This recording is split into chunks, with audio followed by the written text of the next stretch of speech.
Sering sekali diberitakan Partai Komunis China memberangus Islam. Yang Muslim katanya dipaksa untuk menjadi ateis, menjadi komunis yang makan babi. Masjid-masjid konon juga dirobohkan. Tapi mari kita diskusikan beberapa hal ini. Menurut saya, akan sangat problematis jika kita tetap bersikukuh memandang permasalahan keagamaan di China pasca kewafatan Mao Zedong, memakai apa yang oleh Xi Jinping sebut sebagai lengcan siwei, alias mentalitas perang dingin. Mentalitas perang dingin ini gampangnya adalah mentalitas yang menganggap negara yang berideologi komunisme sudah barang tentu selamanya akan berada dalam hubungan diametral dan antipati terhadap agama. Ya, katakanlah Islam khususnya. Fatwa masyhur Karl Marx yang menyatakan bahwa agama adalah candu masyarakat senantiasa dijadikan dalil pembenar. Tapi apakah benar begitu? Saya Novi Basuki dari aseng.id untuk segmen Cakuan Asumsi. Secara historis, benar bahwa sepanjang satu dekade revolusi kebudayaan di bawah komando Mao Zedong, telah terjadi vandalisme dan persekusi massal membabi buta terhadap rumah-rumah ibadah dan tokoh-tokoh agama tanpa terkecuali di China sana. Jangankan agama dari luar, kepercayaan dari negeri sendiri pun dihajar habis-habisan. Bahkan anggota Partai Komunis China yang dipandang tidak mempraktikkan komunisme yang sesuai dengan pemikiran Mao Zedong kala itu juga dibikin babak belur. Walakin sesudah kematian Mao Zedong pada September 1976 dan Deng Xiaoping yang berkali-kali digencetnya selama masa-masa kalut revolusi budaya dari tahun 1966 sampai 1976 itu kembali bisa memangku kekuasaan, Partai Komunis China menggelar taubatan nasuhah, mengakui sekaligus menyesali berbagai kesalahan keagamaan yang diperbuatnya selama masa-masa kalut revolusi kebudayaan. Untuk itu, dikeluarkanlah suatu dokumen khusus yang sohor disebut sebagai dokumen nomor 19 atau biasa disebut sebagai Sejuhao Wenjian pada Maret 1982. Boleh dikata, dokumen ini tak ubahnya adalah surat pengakuan dosa yang sekaligus berfungsi sebagai mercusuar pemandu kebijakan keagamaan yang diterapkan Partai Komunis China sampai sekarang. Partai Komunis China menegaskan, sebagaimana termaktub di bagian 4 dokumen tersebut, ia bilang bahwa menghormati dan melindungi kebebasan keagamaan rakyat adalah kebijakan fundamental partai. Ini adalah kebijakan jangka panjang, adalah kebijakan yang akan diijawantahkan dengan teguh dan sungguh-sungguh. Sebab ini adalah satu-satunya kebijakan keagamaan yang benar, serta sesuai dengan kepentingan rakyat. Karena itu, rekonsiliasi, rehabilitasi, dan rekonstruksi pun dilakukan. Tak heran jumlah masjid di daerah otonomi Uighur Xinjiang yang pada tahun 1984 cuma berkisar 9.000, melonjak menjadi sekitar 24.000 lengkap dengan 29.000 imamnya. Jika merujuk buku putih kondisi kebebasan keagamaan Xinjiang yang dirilis Dewan Negara China pada Juni 2016 silam.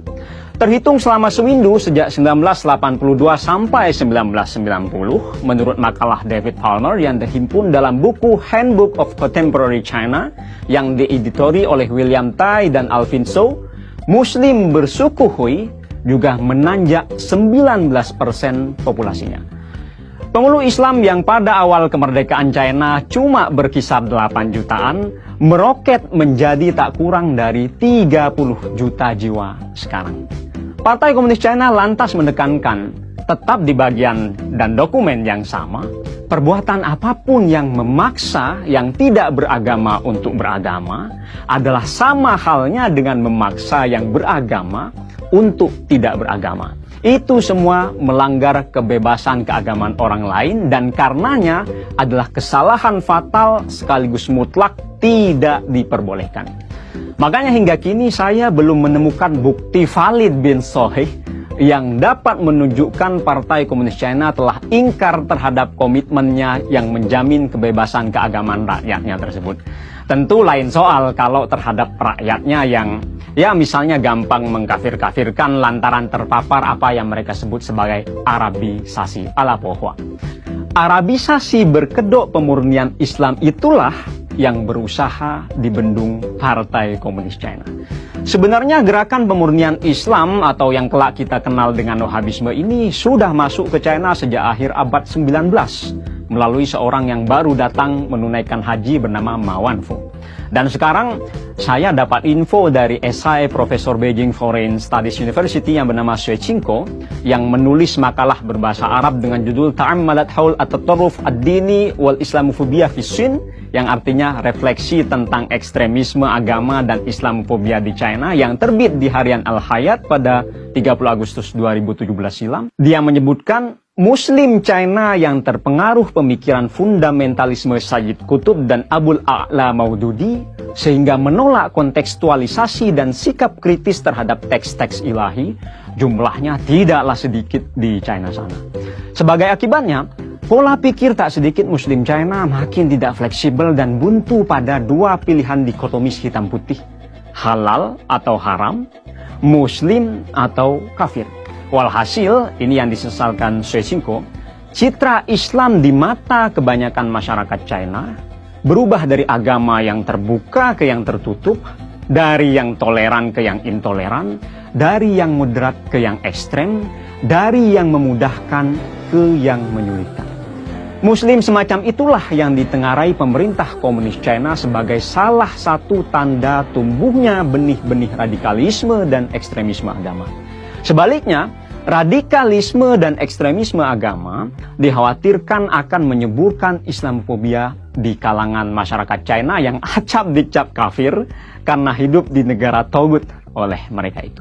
Jalan keluarnya, Xi Jinping bertitah dalam suatu kesempatan, "Jianshi woguo zhongjiao de Zhongguohua."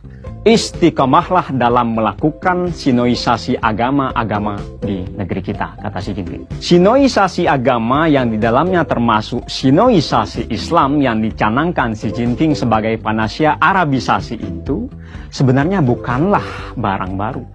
Bagi saya, Xi Jinping hanya mendaur ulang apa yang sudah digodok cendekiawan-cendekiawan Muslim China sejak zaman dinasti Ming. Ya, seperti Wali Songo di Indonesia yang berusaha menyebarkan Islam dengan merangkul kearifan lokal, dai-dai Islam di China waktu itu juga giat menyelaraskan ajaran Islam dengan kebudayaan China. Maklum, mubaligh China itu lebih mementingkan esensi ketimbang ngotot mempertahankan simbol dengan emosi. Mereka misalnya tidak mempermasalahkan bentuk masjid dibikin lebih menyerupai kelenteng, alih-alih berkubah lengkap dengan bintang dan bulan sabit seperti di Arab sana yang notabene tempat lahir agama yang mereka imani. Akan tetapi, mirip dengan di Indonesia, belakangan ini di China juga mewabah kaum-kaum tertentu yang menolak apa yang oleh Gus Dur sebut sebagai pribomisasi Islam yang akomodatif, yang inklusif, dan toleran terhadap yang liar.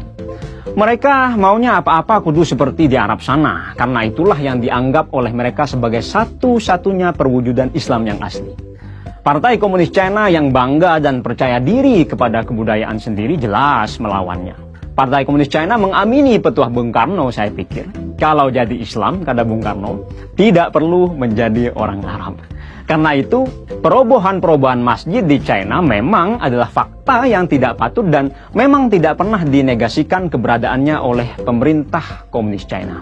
Tapi ya itu tadi, perobohan-perobohan itu utamanya dilakukan terhadap masjid-masjid yang bentuk bangunannya dianggap kelewat kearab-araban.